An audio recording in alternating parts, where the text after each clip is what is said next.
अस्सलामुअलैकुम। I am homeopathic doctor. और कैसे हैं आप सब लोग? खैरियत से हैं? मैं उम्मीद करती हूँ आप सब खैरियत से होंगे और अल्लाह ताला आप सबको ढेरों खुशियाँ दे। आमीन। आपको पता है कि रमज़ान मुबारक का महीना शुरू हो गया है, तो मैं आपको बहुत बहुत रमज़ान की मुबारकबाद पेश करती हूँ।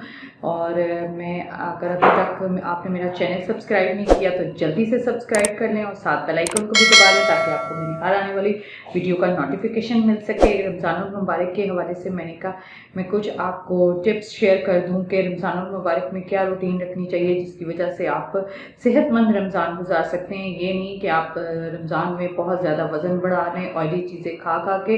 तो आज की वीडियो स्पेशल फॉर रमज़ान, यानी रमज़ान मुबारक में आपको क्या रूटीन रखनी चाहिए सहरी में और खाने पीने की और पानी की। तो आज का हमारा टॉपिक है जी, रमज़ान मुबारक में खाइए मगर एतदाल के साथ। तो चले आए वीडियो शुरू करते हैं।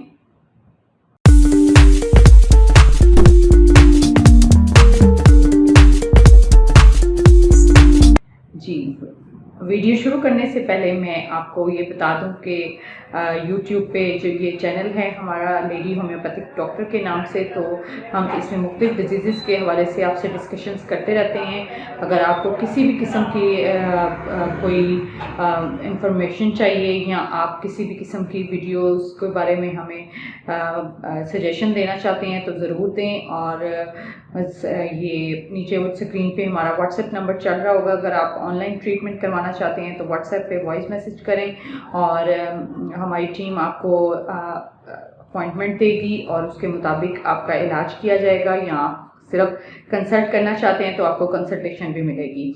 तो आज की वीडियो शुरू करते हैं कि रमज़ान मुबारक में आपको कैसे खाना चाहिए और खाने में एतदाल कितना ज़रूरी है। अगर आप सुन्नत नबवी के मुताबिक खाते हैं तो आपका रमज़ान बहुत अच्छा गुजरेगा और आप बहुत सेहतमंद रहेंगे और बीमार भी नहीं होंगे और रोज़े बहुत अच्छे से गुजरेंगे।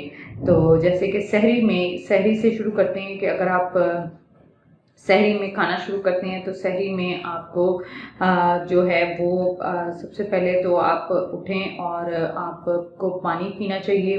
तकरीबन 3 से 4 गिलास आप पानी आहिस्ता आहिस्ता पी लें, ताकि उसके बाद जब आप सहरी करें तो उसके दौरान जब आप रोटी या पराठा वगैरह खाते हैं तो उसमें पानी ना पिएं, फिर वो आपको ट्रबल होगी। उसके आप सहरी में दही ज़रूर खाएं और मिर्च मसाले और मुरक्कन चीज़ों से अवॉइड करें, क्योंकि अगर आप बहुत ज़्यादा स्पाइसी फूड या बहुत ज़्यादा कोई सहरी में अगर आप जंक फूड खाएंगे तो आपको सारा दिन आपके मैदे में जलन और तेज़ाबियत होगी और आपसे सहरी के बाद सोया भी नहीं जाएगा। आपको बहुत ज़्यादा इरिटेशन फील होगी।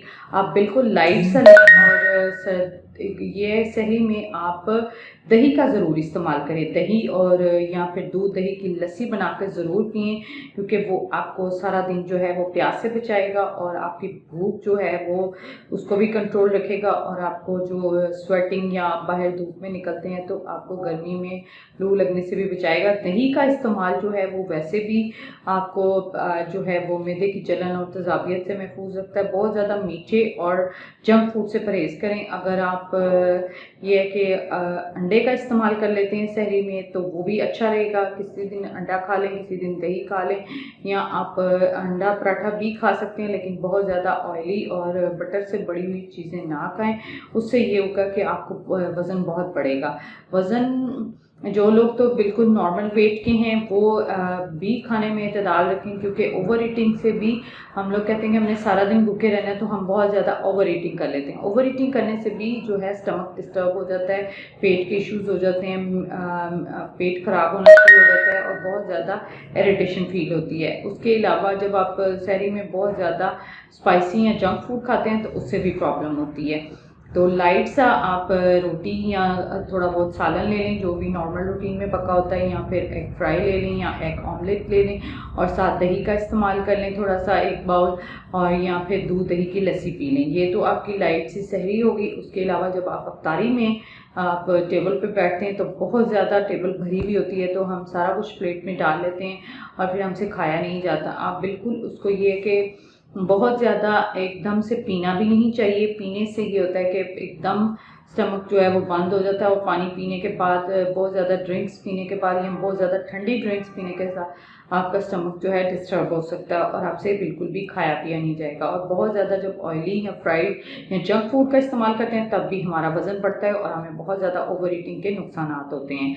तो खाने में इतदाल बहुत ज़रूरी है। थोड़ा सा आप खजूर से रोज़ा खोलें और थोड़ा से कोई चाट या चना चाट या फ्रूट चाट लें, और एक आधा पकौड़ा खाने से या एक आधा रोल खाने से कोई प्रॉब्लम नहीं होगी, वज़न इतना नहीं बढ़ेगा। बहुत ज़्यादा 5-5, 6-6 चीज़ें खाने से आप कैलोरीज बढ़ा लेते हैं जिससे हमें प्रॉब्लम होती है।